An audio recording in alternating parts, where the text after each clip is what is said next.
had this video sitting in my notes on my phone for months, and with all the travel to all the different fights, Camp with Angelo Leo, things like that. Sometimes it just takes me a while to get a little while longer to get to certain videos. But I've been wanting to do this video because I wanted to show and shed a light on some of the fighters from Argentina, because I feel like right now, quiet is kept. There is a resurgence in the Argentine boxing scene, and let's talk about it, man. You got two fighters from Argentina in recent months that have made some noise and find themselves in very relevant places in the respective weight classes of lightweight and junior middleweight. And those two fighters are none other than Alan Chaves and Ismael Flores. So let's talk about it. Alan Chaves, 22-0, 19 knockouts, one of the top lightweight contenders in the world.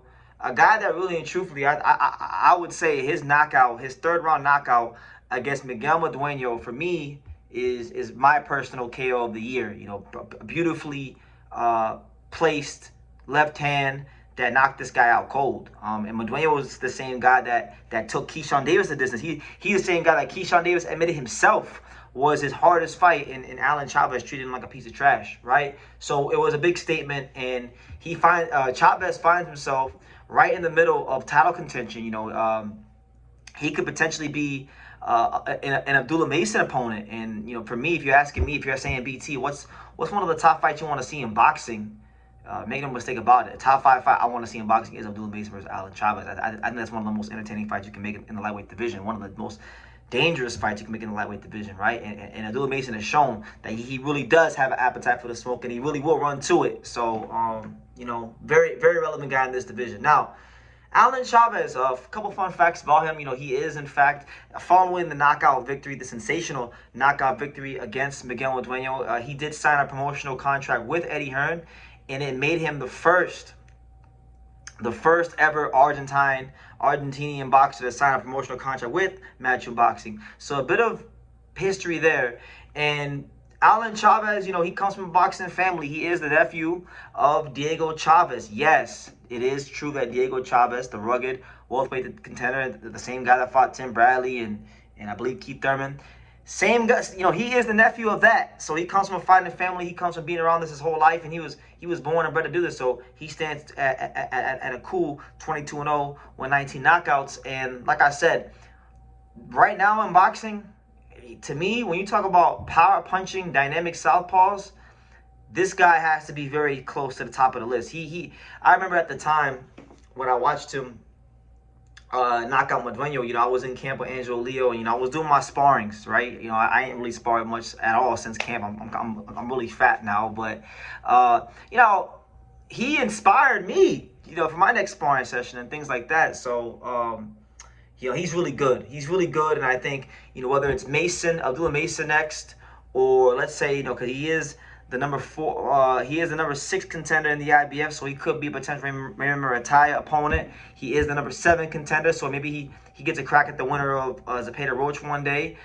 He is one of the more interesting fighters in the 135-pound division, and I think if you're looking for a guy that's going to really and truthfully be a big factor in the coming days, months, and years at lightweight, this is your guy. And I would say right now, for me, out of all the Argentinian fighters in the whole sport of boxing right now, in any weight class, he is the most exciting fighter. He is the most dangerous fighter, and I do think that this guy has a chance to become Argentina's next world champion. So, yeah, really, really excited about him.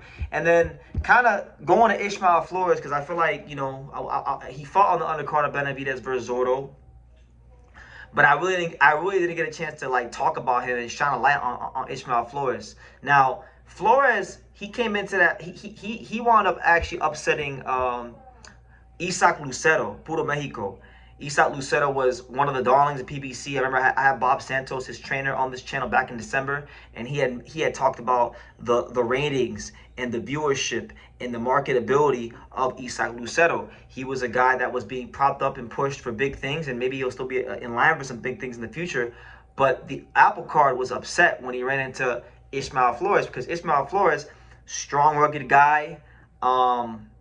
He implemented a really good volume punching game plan, which saw him throw 881 punches. and he snatched the O of Isaac Lucero, and for the time being, halted any and all momentum he might have had. So he's still like Flores. I looked him up and I did some research. He's still relatively unknown.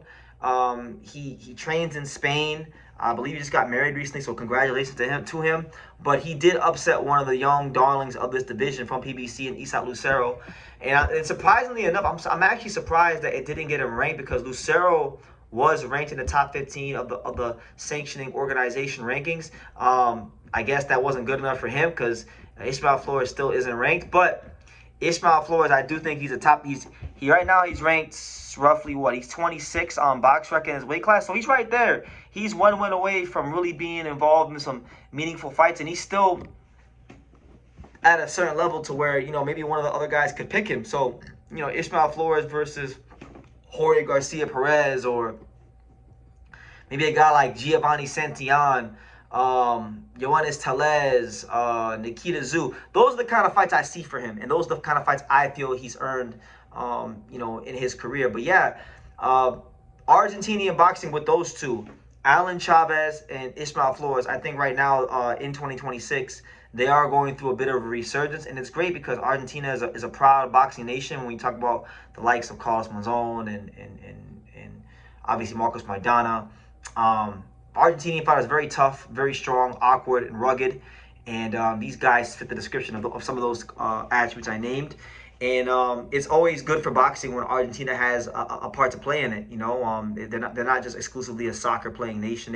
They produce some fighters, some hard hitters, and guys that will knock you senseless. So yeah, man, that's my take on just this little resurgence that Argentinian boxing is having at the moment. Respect to Alan Chaves, respect to Ismael Flores. They definitely are flying the flag high for the Argentinians, and we'll see. And another guy, last thing.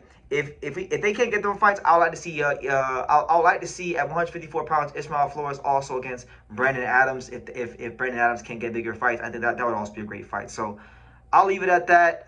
You guys let me know what you think in the comments down below. But I want to just kind of talk a little bit about some of the guys from Argentinian boxing that have made some noise early in this calendar year. So yeah, leave your comments down below, and I will see you guys in the next video.